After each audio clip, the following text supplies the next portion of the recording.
A man took a 300-mile round trip to evade Scotland's new minimum alcohol pricing law. Craig Mitchell, from Yoker, Glasgow, drove down to Carlisle in the north of England to get his hands on his favourite Hawksridge cider.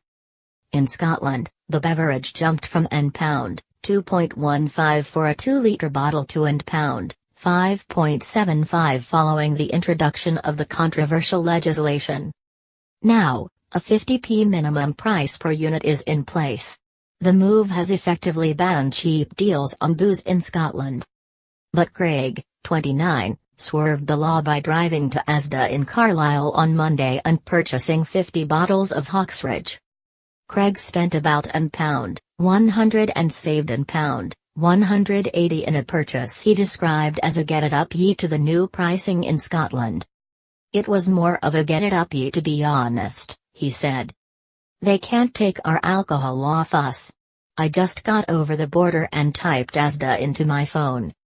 My mate Peter has said not to worry about room to keep it, I can plonk it in his garage." Of course, the savings above don't factor in the amount Craig spent on fuel. It looks as though he's got a 4x4, so chances are he spent a good £1.70 on travel. The controversial minimum alcohol pricing policy was introduced in Scotland at the start of this month after a unanimous vote at the Scottish Parliament.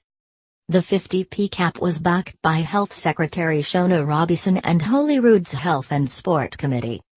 Researchers predict a minimum unit price will lead to 392 fewer alcohol-related deaths and more than 8,000 fewer alcohol-related hospital admissions.